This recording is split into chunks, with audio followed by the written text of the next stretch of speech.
السلام عليكم ورحمة الله وبركاته. إن الحمد لله نحمده ونستعينه ونستغفره ونعوذ بالله من شرور أنفسنا ومن سيئات أعمالنا. من يهده الله فلا مضل له ومن يضلله فلا هادي له. أشهد أن لا إله إلا الله وحده لا شريك له وأشهد أن سيدنا نبينا محمدا عبده ورسوله. اللهم صل وسلم وبارك على سيدنا محمد وعلى آله وأصحابه أجمعين. سبحانك لا علم لنا إلا ما علمتنا إنك أنت العليم الحكيم. رب اشرح لي صدري ويسر لي أمري واحلل عقدة من لساني يفقهوا قولي. اللهم لا سهل إلا ما جعلته سهلا وأنت تجعل الحزن والصعب إذا شئت سهلا. ولا حول ولا قوة إلا بالله العلي العظيم. أما بعد. Hadirin sekalian yang dirahmati Allah, alhamdulillah pada malam ini kita dapat bertemu. Kita berhenti di mana tuan-tuan?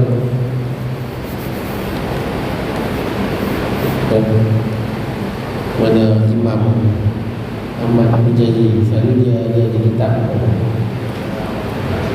Tak siap. Ini tuan-tuan yang hafal ini macam mana? Ya, apa? Tak ada kitab hafal belum? Tak tuan. Satu sebelah, Jawi ke surat satu sebelah.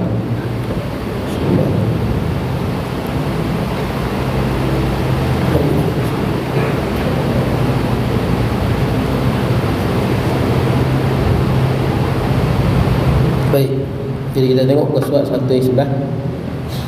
Ini kita di bawah topik besar kita adalah pemilihan Rasul dan tugasnya. Itu topik besar kita, iaitu bab yang ke-14. Dan yang kita berada di topik kecilnya ataupun sub-topiknya adalah Rasul daripada kaum lelaki. Jadi Rasul tidak dipilih daripada kaum yang lain, sama ada daripada kaum lelaki saja, perempuan tak ada, khunsa pun tak ada, semata-mata lelaki. Baik, jadi kita tengok ke surat sebelah. Apa lagi kelebihan orang lelaki, kenapa dipilih orang lelaki berbanding orang perempuan. Jadi sebelum ini kita sebut semua Rasul dipilih daripada orang lelaki. Ini berdasarkan ayat Quran dalam surah Yusuf ayat 109, yang mana Allah Azza wa Jalla berfirman, "Wa ma arsalna min qablika illa rijalan nuhi ilaihim min ahli al-qura." Dan tidaklah kami utuskan rasul-rasul sebelummu wahai Muhammad, kecualilah orang lelaki yang kami wahyukan kepada mereka daripada penduduk negeri itu, ahli qura. Jadi lelaki jelas disebut illa rijalan, dan lelaki sahaja, perempuan tak ada. Baik, jadi antara disebut, saya sebut sebelum ni sebab tugas Nabi ini berat dan mungkin sukar untuk dipikul oleh golongan wanita. Dan kiranya jawatan ini diberikan pada orang perempuan, mungkin dia tidak dapat laksanakan. Banyak kekangan, mungkin dia nak duduk berdua, dia mesti ada mahram dia orang perempuan. Kemudian dia ada batasan dia antara lelaki dan perempuan. Kemudian nak berhadapan dengan musuh lagi tuan-tuan, mungkin nak berhadapan dengan ancaman lagi tuan-tuan.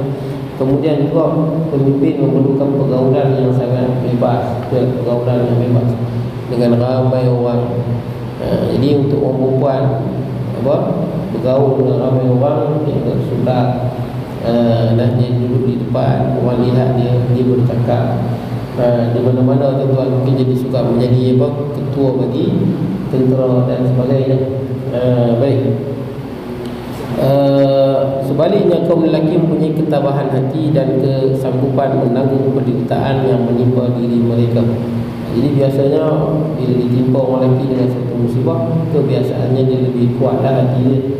Hatta kalau kita tengok di dunia ni, kebanyakannya orang yang paling banyak nak bunuh diri orang perempuan, tapi gagal. Sebab orang perempuan dia takut dah nak bunuh tu. Orang lelaki kebanyakannya kalau dia cuba bunuh diri, biasanya mati lah. Orang lelaki paling sikit antara lelaki dan perempuan lebih banyak cuba untuk bunuh diri. Kebanyakannya gagal lah. Dia tak berani lah, dia diri sikit, potong sikit. Sebenarnya orang lelaki kalau dia dah nekat dia nak bunuh, dia bunuh lah. Jadi orang lelaki kalau bunuh diri memang mati lah. Baik. Jadi ketabahan dalam menanggung berbagai musibah, celaan dan sebagainya. Baik. Di samping itu kaum wanita selalu menghadapi beberapa halangan lain, baik dari segi tabi'i atau lainnya. Mungkin dia ada masa dia cuti, period, haid dan sebagainya. Mungkin ketika itu emosi juga tak stabil. Ada masa juga orang perempuan dia mengandung, kemudian nanti dia akan dia nifas pula panjang, nanti dia nak bersalin pula. Yang ni mungkin kalau jadi ketua untuk manusia dalam keadaan mengandung agak sukar. Hatta kita tengok di dunia ni, negara yang kononnya lah memperjuangkan emansipasi dan kebebasan wanita lah dan sebagainya, hak-hak wanita. Kita tengok pimpin ni pun tak ada perempuan. Pimpin nombor 1, bukan pimpin nombor 2 tak apa. Yang menteri-menteri tu tak apa. Ni pimpin nombor 1. Setahu saya mereka belum ada pimpin perempuan. Ada dia bertanding kalah kan. Apa nama Hillary Clinton kalah. Belum ada lagi dalam sejarah Amerika perempuan yang jadi ketua nombor 1. Ya, New Zealand ada. Saya tahu New Zealand ada, Filipina ada. Tapi dia dah sebut dalam hadis, dia tidak akan berjaya satu kaum wala umuruhum imra'ah. Dia maksud dia ada, tapi dia tak akan jadi yang terkuat, terkenal di dunia. Dia tak akan jadi. Ada, tapi itu Nabi sebut. Sebab tu kita tengok bila ada yang pemimpin dia perempuan, kita tengok macam kerajaan Sabah kan dulu, Puteri Balqis. Tapi Puteri Balqis pun bila kita baca dalam Quran, dia tak buat keputusan sendiri. Yang buat keputusan sendiri adalah puteri-puteri dia yang lelaki. Ketika mana dia dapat surat daripada Nabi Allah Sulaiman kan, bukan dia buat keputusan, tapi menteri-menterinya daripada kalangan orang lelaki. Jadi makna dia orang perempuan boleh jadi menteri dan sebagainya. Tapi untuk nombor 1 kita panggil wilayatul am kot, yang dia merangkumi semua. Macam kita ni macam Perdana Menteri lah, Perdana Menteri ataupun Presiden lah, kalau negara yang ada Presiden. Amerika, Britain, Germany, tuan banyak. Kebanyakan pemimpin dia tuan nombor 1 lah, bukan hak ni. Nombor 1 kebanyakannya lelaki tuan. Kebanyakannya lelaki. Sebab Rasulullah sebut dah, kalau mana-mana kau tak kira Islam ke bukan Islam, kalau pemimpin nombor 1 dia yang memutuskan segala-galanya perempuan, dia takkan berjaya. Baik.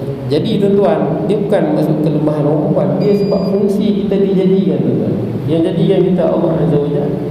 Dan Allah Ta'ala jadikan fungsi kita tuan-tuan. Fungsi kita, lelaki sebagai apa, perempuan apa fungsi dia. Adapun nanti mati di akhirat tuan-tuan, di syurga nanti dia tak kira lelaki perempuan, dia kira amalan tuan. Siapa yang tinggi amalan dia, tinggilah darjat dia isi Allah. Siapa yang kurang amalan dia, kuranglah darjat dia. Tapi kita dijadikan di dunia ada fungsi dia. Fungsi masing-masing. Kita ada pisau, fungsi dia untuk memotong kan. Kita guna pisau nak pergi mengai, tak boleh. Walaupun beli pisau beribu-ribu, itu bukan fungsi dia. Benda lah tu, beli bokai, beli berpuluh-puluh ribu. Tapi kita guna bokai tuan-tuan untuk apa? Untuk kita bokai udang galah. Tak boleh, udang galah lain tuan-tuan. Bokai yang mengewang ni lain, umpan ni pun lain. Tak dapat tuan-tuan. Dia kena fungsi dia tuan-tuan. Baik. Sebab tu kita pun tuan-tuan, dalam hidup kita ada lelaki, ada perempuan, masing-masing ada fungsi dia. Fungsi dia. Kalau kita ikut fungsi dia, jadilah benda tu. Kita tak ikut fungsi dia tuan-tuan, tak jadilah benda tu. Baik. Jadi tuan-tuan, fungsi orang lelaki ni itulah antara fungsi dia, menjadi pemimpin, menjadi rasul ataupun menjadi pemimpin utama di dalam sebuah negara. Hatta kita baca dalam sejarah peperangan pun tuan-tuan, tak kira Islam ke bukan Islam, biasanya kalau jeneral utamanya lelaki. Boleh baca dulu. Dulu lagi. Tak ada yang hebatnya tuan, kita baca yang bukan Islam lah. Apa nama Mongol kan, Genghis Khan, Hulagu Khan, lagi Khan. Baik. Kenapa fungsinya Allah Ta'ala jadikan begitulah. Orang lelaki begitu, orang perempuan dia ada fungsi dia. Baik.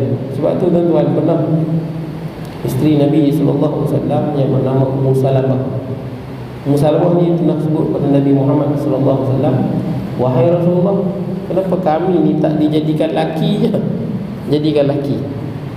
Sebab apa? Boleh kami berjuang di jalan Allah." Dan berjuang di jalan Allah. Sebab tu kita tengok mana-mana negara pun tuan-tuan, infanteri dia banyak laki ke perempuan? Kita infanteri tuan-tuan, lagi perempuan. Saya ingat lagi kot, ada perempuan tapi tak semua jadi infanteri. Infanteri ni kita raja apa, suka Melayu ataupun benda yang berjalan kaki tuan-tuan. Pergi dulu, mati dulu lah kena kata tuan, mati dulu. Komando tuan-tuan, ada kot perempuan, mungkin ada Natasha, Jerman apa, Rusia punya dan sebagainya, tapi tak ramai. Kebanyakannya tuan-tuan kot yang nak mati dulu ni lelaki juga. Lelaki juga pergi tuan-tuan. Ada orang perempuan sikit lah bawa lori tuan-tuan. Ada orang perempuan bawa, bukan tak ada, ada. Tapi sikit sangat tuan-tuan, boleh kita bilang tadi. Banyaknya siapa tuan-tuan? Orang lelaki. Fungsi dia tuan-tuan, itu fungsi dia kerja berat-berat. Buat rumah, ada orang perempuan, ada, tapi jarang lah tuan-tuan. Saya tak pernah tengok lagi lah tuan-tuan, orang buat rumah semua perempuan yang buat. Tuan-tuan pernah tengok? Saya tak pernah tengok lagi. Gali kubur. Saya belum jumpa lagi orang perempuan gali kubur. Boleh leceh lah orang perempuan tak boleh gali kubur. Bukan leceh, dari segi fungsi perempuan macam tak cantik kalau dia gali kubur. Perempuan tu dia mau haji duduk gali kubur, kita pandang macam tak cantik pun. Itu kata fungsi tu. Kita suka sibuk dengan fungsi yang tak dijadikan pada kita dan kita anggap aib dan sebagainya. Bukan. Allah jadikan kita ada fungsi. Hatta binatang-binatang, bakteria, kuman, virus, semua ada fungsi dia. Badan kita ada fungsi. Jantung dia, hati, buah pinggang, semua ada fungsi. Fungsi buah jantung, buah pinggang tak boleh buat. Fungsi buah pinggang, hati tak boleh buat. Begitu tuan-tuan, masing-masing ada fungsi. Itu juga manusia ada fungsi. Bukanlah aib bila Allah lantik Nabi hanya di kalangan Rasul, di kalangan lelaki, tak aib pun. Malah yang mana yang menjadi isteri Rasul Nabi ni, kalau dia taat Nabi, dia patuh pada Nabi, dia akan dihimpunkan dengan suami dia. Perempuan dimudahkan ke syurga. Fungsi perempuan dimudahkan ke syurga, dimudahkan diangkat darjat perempuan. Atau perempuan kalau dia taat suami dia, sembahyang, puasa, buat segala kewajipan, dia taat suami dia betul-betul, nanti mati nanti nak masuk pintu syurga mana masuk lah. Itu orang perempuan. Walaupun kurang ibadahnya, ibadah tak banyak, ibadah sunat tak banyak, tapi bab taat suami ni tinggi. Oh, hebat. Taat suami lebih besar pahala dia daripada kita taat pada ibu kita. Kita kena tahu, memang besar pahala taat pada ibu, besar pahala. Tapi orang perempuan nak mencapai darjat wali paling tinggi, taat pada suami.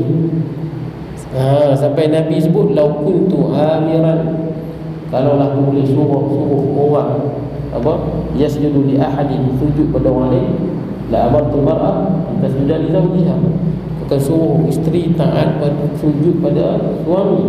Macam mana nak cerita banyaknya tanggungjawab isteri pada suami dan besarnya pahala bila taat pada suami.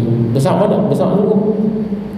Saya pernah orang gali kubur, cerita saya, orang gali kubur, dia gali di Semangui, bukan betul dalam Ihya tu. Jadi dia gali kubur belakang Ihya kan, gali kubur. Dia pun sendiri cerita kat saya, dia bau wangi yang sangat wangi. Gali kubur, bau wangi yang sangat wangi, wangi betul. Dan tak pernah bau wangi tu, wangi tu. Banyak orang pakai minyak wangi tak? Tapi masing-masing tak pakai minyak wangi. Rupanya meninggal seorang isteri ustaz, meninggal sekali. Allah angkat darjat dia. Jadi kalau boleh taat suami dengan taat yang betul-betul, pintu syurga mana pun boleh masuk. Orang lelaki tak ada macam tu.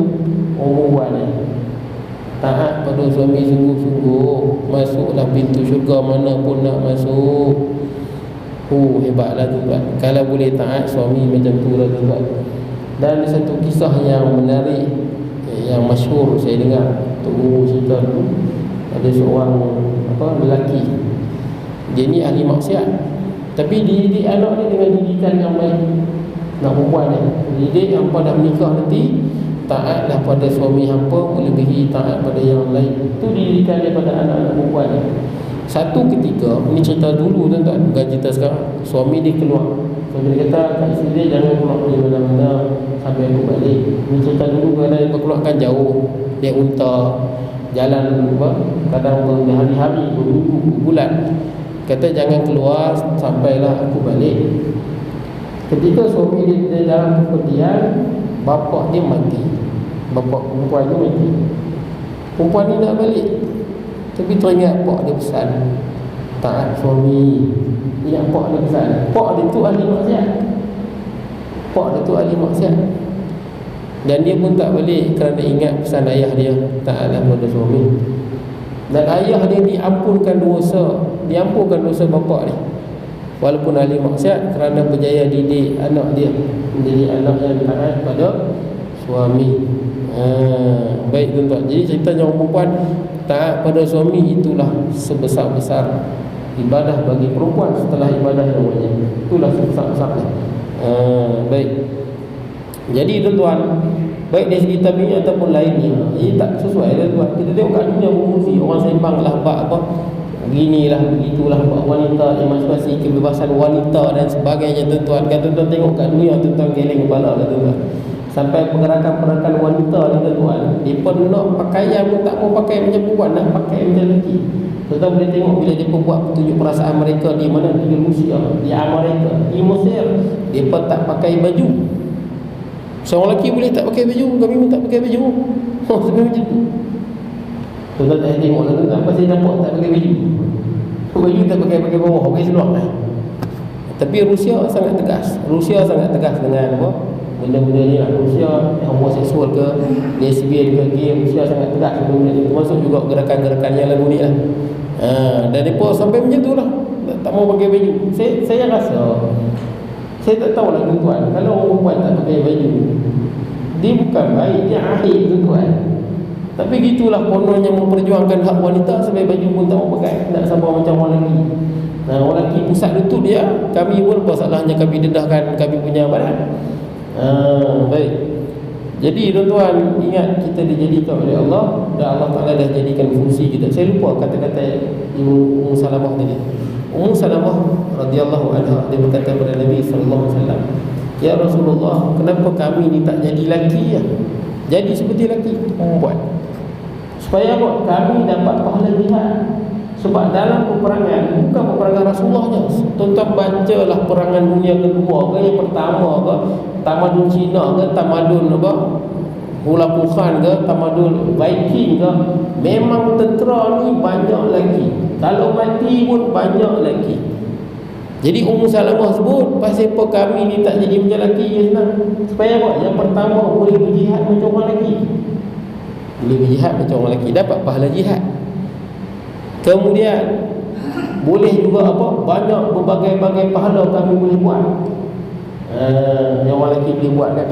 Jadi gubernurnya, jadi pemutih zakatnya, yang kerja buat jadi general programnya, tugas-tugas yang berat yang diamanahkan pada orang lelaki. Maka Allah Ta'ala turun ayat Quran, kata Allah, "Wala tatamannaw ma faddalallahu bihi ba'dakum ala ba'd." Janganlah kamu, manusia semua lah, lelaki ke perempuan, kita nak mengharap angan-angan kelebihan yang Allah berikan kepada orang lain. Jangan harap. Allah Ta'ala beri pada dia. Tak kira lah tuan, sama ada lelaki atau perempuan. Ada orang perempuan nak jadi lelaki, tapi sekarang ni banyak orang lelaki nak jadi perempuan. Ramai nak jadi perempuan pula dah. Saya tak tahu kenapa siapa nak jadi perempuan. Sanggup lah tuan-tuan. Ada yang di Terengganu tu sampai mati kan, dia dah modify dada dia, bawah dia operate habis, tukar jadi perempuan, operate. Yang di Terengganu tu dah operate habis lah. Kemudian dia nak nama dia kan, nama dia nak binti. Dia tak mau bin. Jadi jabatan pendaftaran tak bagi ya. Ialah lahir lelaki, tiba-tiba dia operate jadi perempuan. Jadi dan dia tak mau dia nak binti. Fight lah dia, lantik dah keluar, fight di mahkamah, kalah. Bila dia kalah, baru kan dia dah kalah, baru mungkin dalam, saya ingat 5 tahun 6 tahun lepas.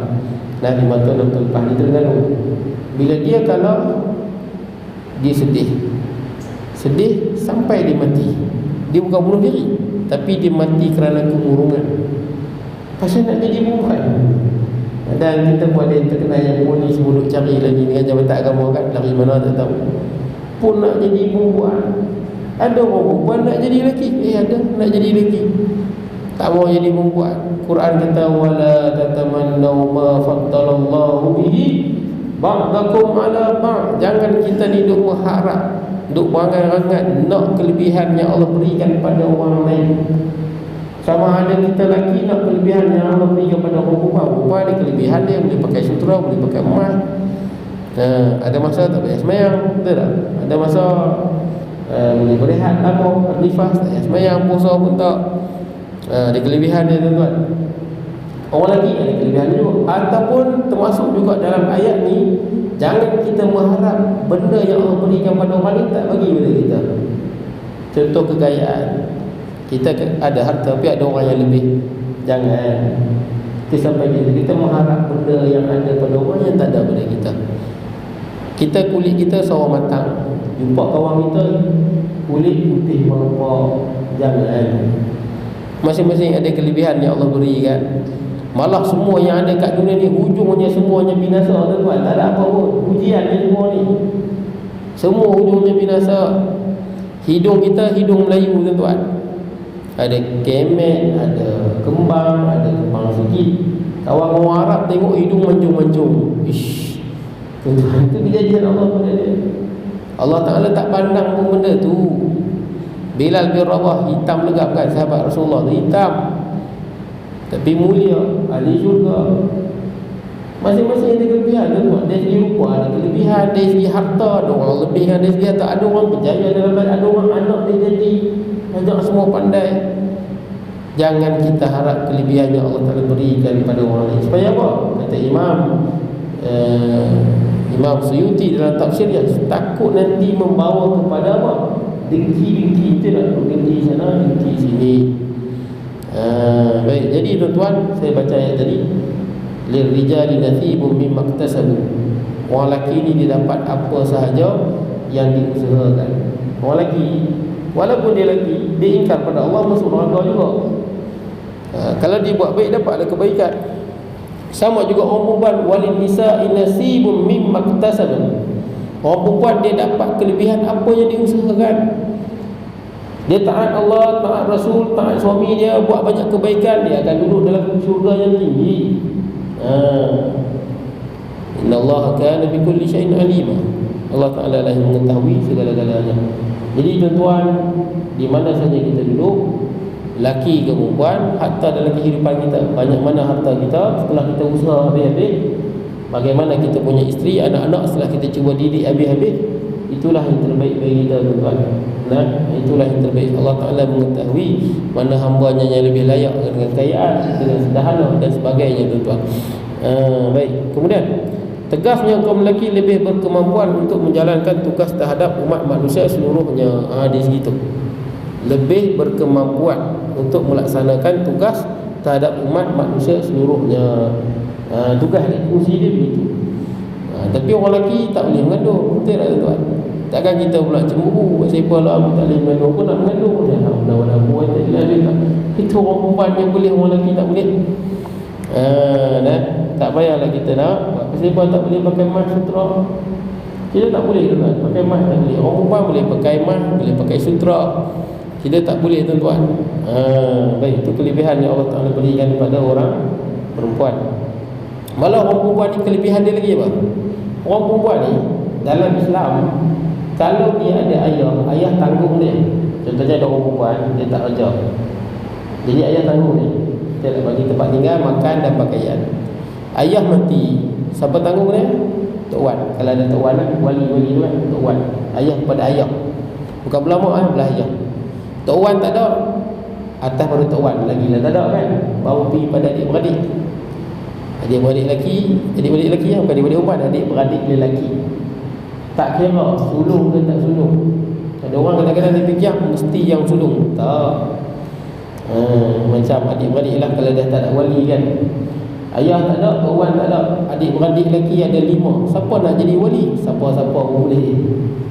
Ada orang kita kata mesti anak sulung. Mana ada?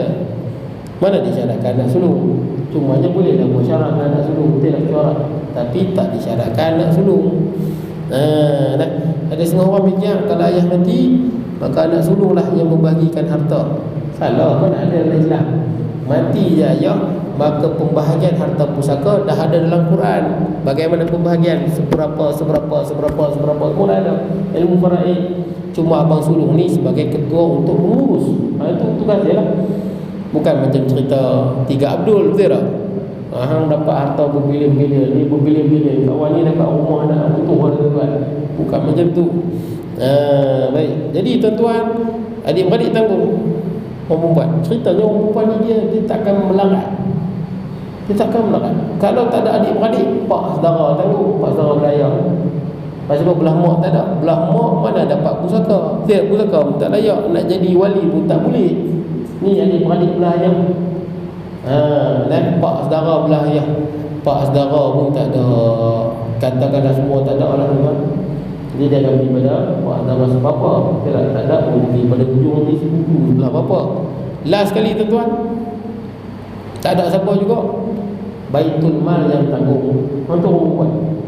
Makna dia tak ada siapa tanggung dia. Wajib Baitul Mal sediakan rumah, pakaian dan makanan. Maknanya dia orang perempuan dalam Islam, dia dijamin. Itu orang perempuan.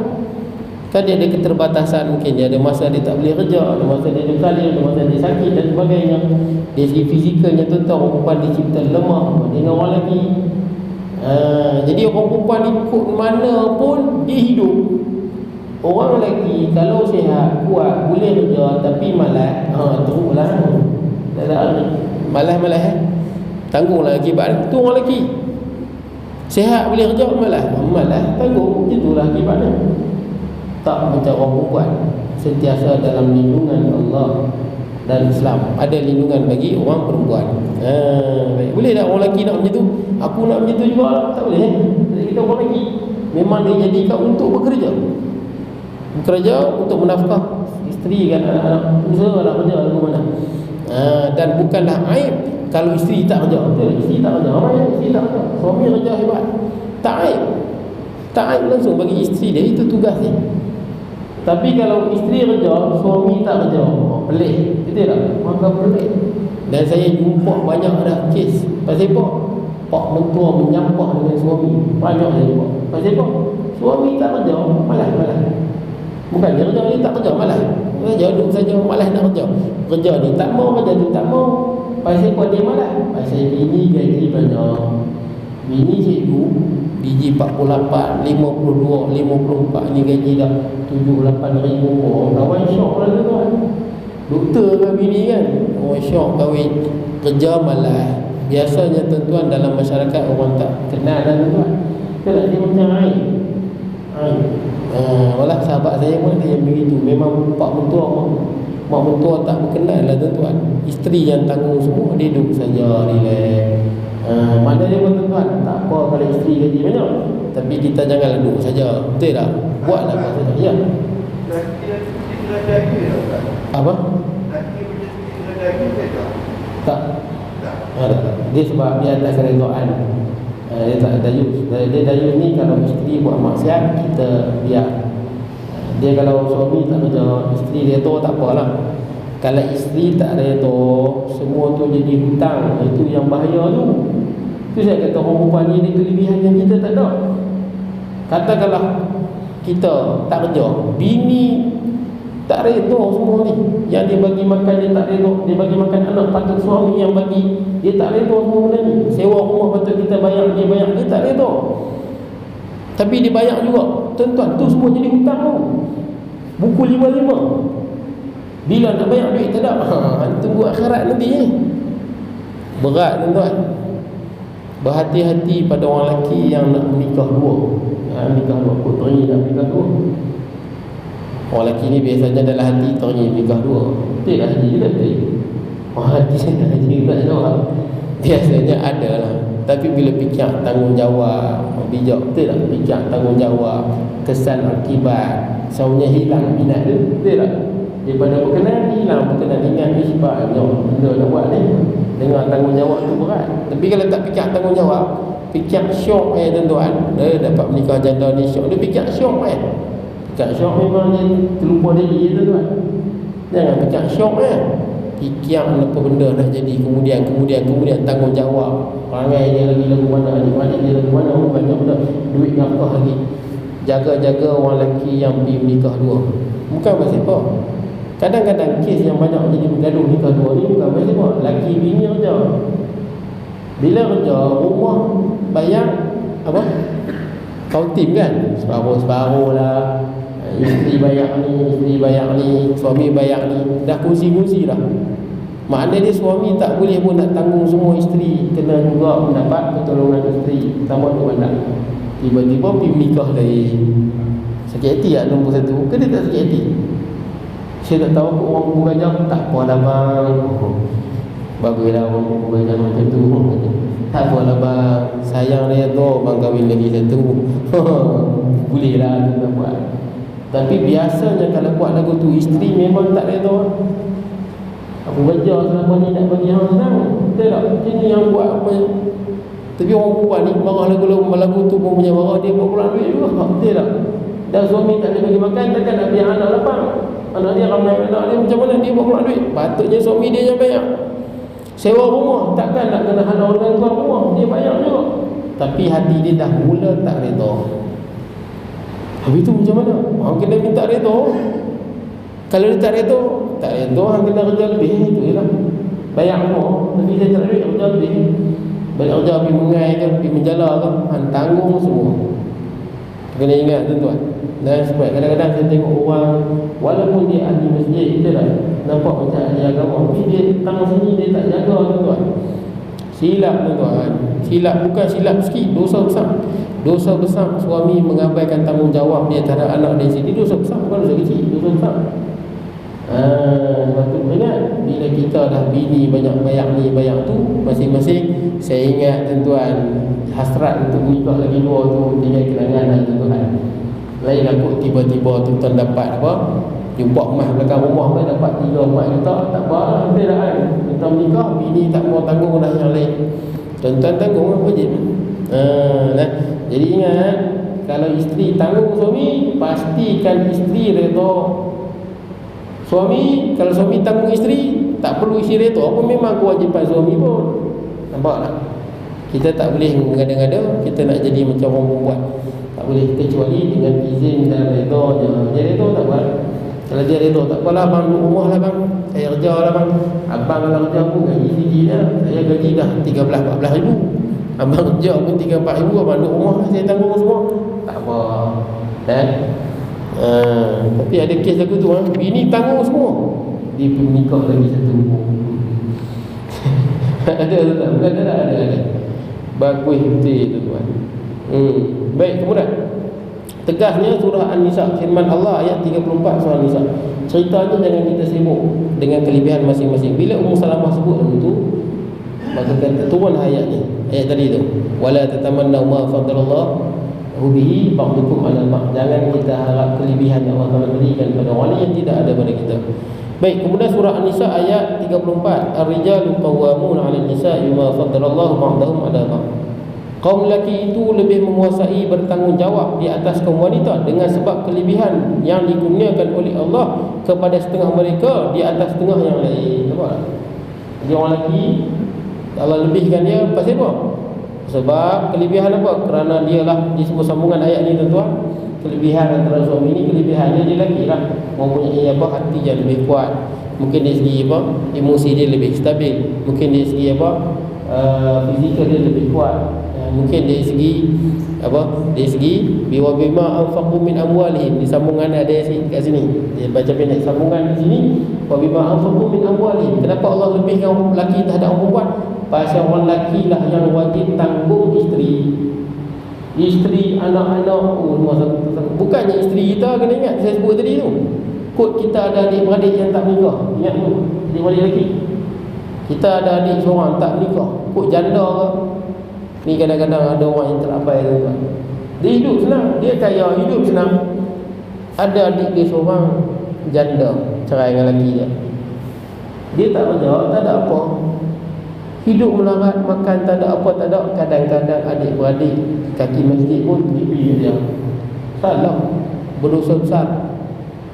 Dosa besar. Pasal apa ni? Wa bima anfaqu min amwalihim. Kamu dengan ayat ni. Mana-mana kita ada adik-beradik yang tak ada suami, kita lah tanggung hak lelaki ni. Bukan saja-saja ar-rijalu qawwamun 'ala nisa, bukan saja-saja, ada cerita di sebaliknya. Adik-beradik lah kena counting. Malah pernah ada satu kisah yang berlaku.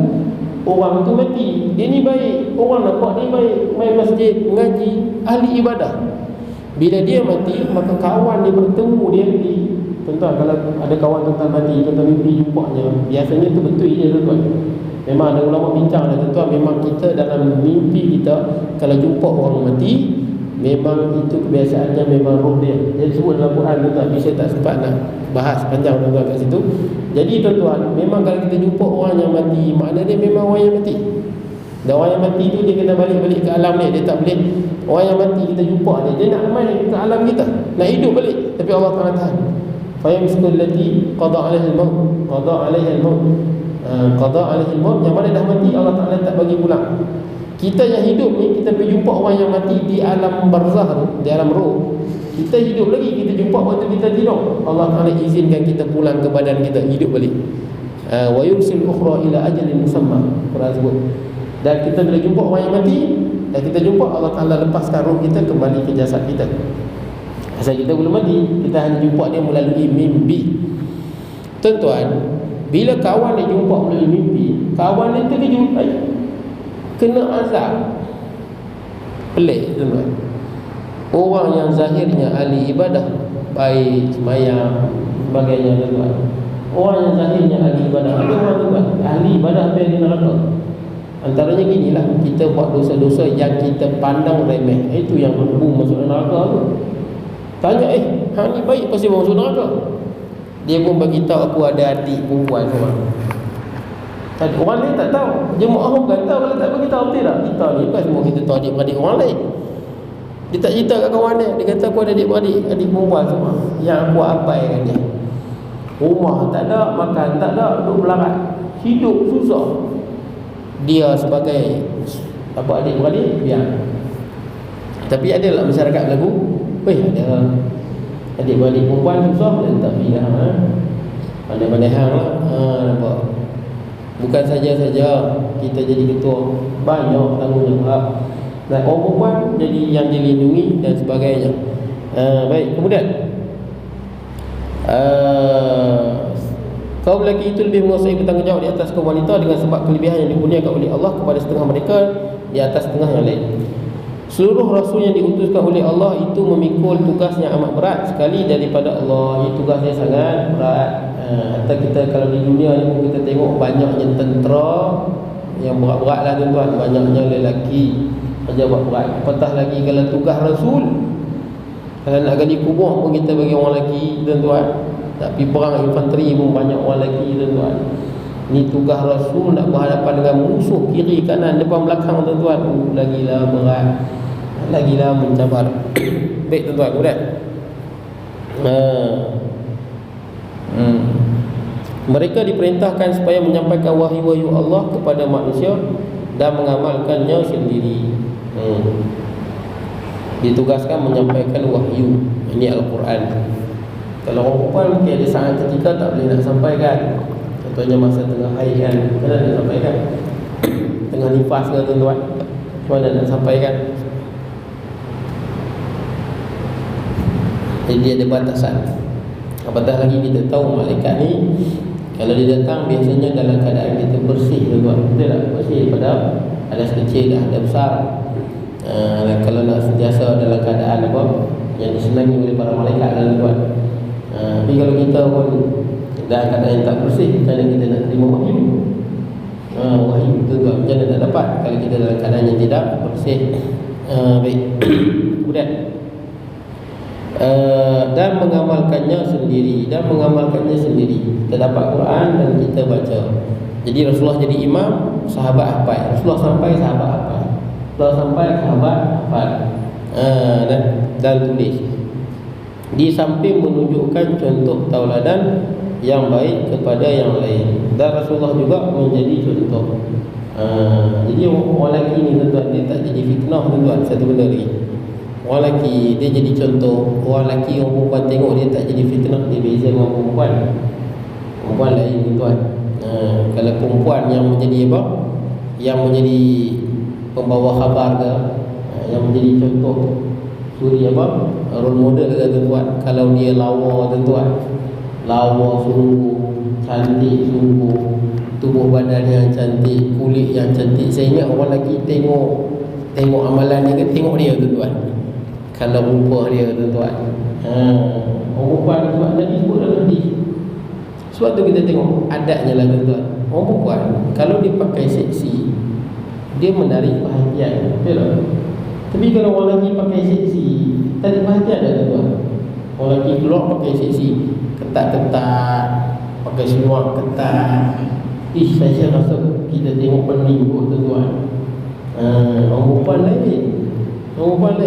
Sebab tu sebut dalam hadis, An-nisa'u aurah. Orang perempuan ni aurat. Fa idza kharajat, apabila dia keluar daripada rumah dia, ishtarafaha syaitan. Syaitan akan hias dia di mata manusia. Itu syaitan perempuan tuan-tuan. Sebab tu kita tengok, kalau apa, kita ada cikgu, bos kita, kalau lelaki sebelum mana pun mungkinlah ada orang perempuan berkenan dengan dia, tapi berkenan macam tu je lah. Tapi kalau bos kita, bos kita punya apa, orang atasan kita, orang perempuan lawa, pakai seksi, saya ingat ganggu tuan-tuan, ganggu orang lelaki ni lah.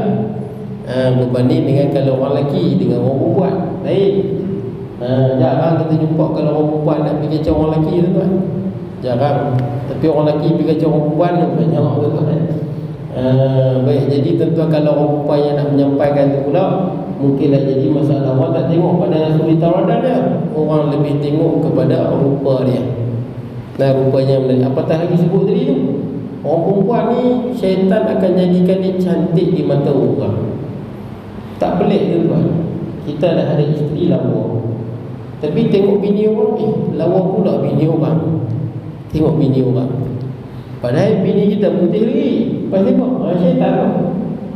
Itulah kemampuan yang syaitan ada. Dia jadikan orang perempuan cantik pada pandangan kita. Kadang-kadang setengah kita tengok orang perempuan, bini kita kulit putihnya, hidung mancung, cantik banyak lah. Kita jumpa orang perempuan yang kulit sawah matangnya, yang pada pandangan orang lain biasa, tapi kita boleh tengok asal macam cantik. Bukan saja cantik tu, syaitan jadikan begitu. Sebab tu orang sihir, antara sihir yang terawal menjadikan suami isteri cerai berai. Itu antara sihir yang terawal pada zaman Nabi Nuh alaihi salam ni. Nombor satu, ma yufarriqu nabihi bainal mar'i wa zawjihi. Sihir ni menjadikan cerai laki bini. Macam mana? Suami tengok isteri meluat. Itu kemampuan jin dan syaitan. Tengok bini nek meluat, tengok menyampah, tengok muka bini dia meluat, walaupun bini dia lawa. Syaitan sihir mata dia. Dan boleh juga syaitan sihir isteri ni tengok suami meluat semua, tengok suami asal dia muak, menyampah, tengok. Pasal buat itu syaitan boleh jadi kan. Sampai ada kes saya jumpa, yang saya tengok di TV lah, ustaz-ustaz yang berubat tu, dia cerita ada satu orang perempuan ni, dia mewarisi saka kan. Jadi bila mewarisi saka ni selalu diganggu lah. Ganggu macam mana? Kalau duduk seorang-seorang, nanti dia goyang pintu lah, dia goyang almari lah, dia goyang katil lah. Jin tu, saka tu duk follow dia. Saka ni antara, biasanya orang perbuatan Islam, saka antara benda yang susah lah nak Sebab bukan senang nak ni tuan-tuan berubat, dia pergi lari dulu tuan-tuan, sekali dia main balik. Macam mana tuan-tuan nak habiskan dia? Tuan-tuan berubat dia lari, sekali dia main balik, lari main balik. Saka ni kalau nak bagi hilang, tuan tu yang kena bagi hilang. Tuan yang ada saka tu, dia yang kena ikhtiar baca sekian dan sekian supaya jin tu tinggalkan dia. Cerita yang ustaz tu sebut, bila dia pasangan muda suami isteri ni mengadu pada ustaz ni, kata ada saka ikut lah dan ganggu isteri dia. Maka ustaz ni pun tanya nak buang ke tak buang dengan hilang saka ni. Tapi dia berbincang balik suami isteri ni, sebab saka ni punya kemampuan, bila waktu malam suami dia akan tengok isteri dia sangat cantik. Maksud dia isteri dia yang paling cantik sekali yang ada atas muka bumi. Itu kemampuan dia. Maknanya bila malam suami dia akan tengok isteri dia sangat cantik pada pandangan dia, sangat cantik. Tapi itulah kesan dia, itulah isteri dia yang tengok. Kesan dia pada jin tu dia ikut dia, goyang sana, goyang sini, goncang sana, goncang sini. Jadi dia pun bincang macam mana nak buat. Kalau dah buang nanti nampak tak comel lah nanti tak. Nampak muka asal lah. Muka asal mungkin tak apa-apa nak comel sangat pun. Tapi kalau ada saka, comel dulu. Waktu malam pula tu, waktu lain tak, malam saja. Jadi pasangan ni bincang lagi, kita nak buang ke tak buang ni. Bincang lah mereka, bincang, buat keputusan. Tak jadi buang lah ustaz, tak jadi buang. Pasal apa? Pasal lelaki dia nampak bini dia lawa. Sebab tu beringat kita dalam Islam suruh jaga pandangan. Kita nampak orang perempuan kalau lawa, siapa-siapa pun jangan duk kata tengok, kawal mata. Dan orang perempuan pun sama. Tengok orang lelaki, suami lain, ada orang perempuan suruh kat suami orang. Ramai tuan-tuan. Dalam banyak orang, lelaki orang dulu ada berkenan. Berkenan dengan lelaki orang? Ada berkenan. Dah berkenan tu usah nak duk pandang sangat. Qul lil mu'minina yaghuddu min absarihim, qul lil mu'minati yaghuddna min absarihim. Tundukkan pandangan, jaga pandangan. Bila kita duk pandang-pandang, itulah dia akan menjadi apa? Dia jadi lagi hebat. Malah saya pernah jumpa masa saya di Kuala Lumpur dulu, masa saya jadi guru guru praktikal, saya pelik ada tengok ada dua cikgu, dua-dua dah nikah tapi sembang ke Allah Akbar. Sembang tak padan lah tuan-tuan, sembang lucah lah tuan-tuan. Dua-dua sembang bukan-bukan. Yang hak lelaki tu dah ada bini, yang perempuan tu dah ada suami, tu sembang bukan-bukan. Lepas tu siap kata lagi, aku ni walaupun dah ada bini, aku dah boring dah dengan bini aku. Gila tuan-tuan. Tapi dia syok tuan-tuan, dia syok melayan. Dan sebab tu ingat, syaitan menjadikan orang perempuan cantik dalam pandangan. Dan sebab tu tuan-tuan ada, saya ingat ada seorang ustaz sebut, kalau lah tuan-tuan ada bini, dia banyak, tak kira lah, bini tuan-tuan ada orang Arab yang lawa lah, Arab lawa, ada orang putih yang lawa, tuan-tuan ada bini daripada Jepun yang lawa, Cina ke Melayu yang lawa-lawa lah. Kalau semua dah tuan-tuan dah rasa dah tuan-tuan, sampai tahap tuan-tuan tengok negro pun lawa. Nafsu punya main, syaitan punya main, negro, lawa negro. Jangan ambil. Kemampuan syaitan dan kehendak nafsu yang tak terbatas, kadang-kadang kita jadi hilang akan bila kita tak kontrol dia, kita tak kawal dia. Baik tuan-tuan, habis. Akan datang tugas-tugas Rasul. Cukup sekadar itu, saya mohon maaf kekurangan dan sebagainya. InsyaAllah kita bertemu pada masa akan datang. Wassalamualaikum warahmatullahi wabarakatuh.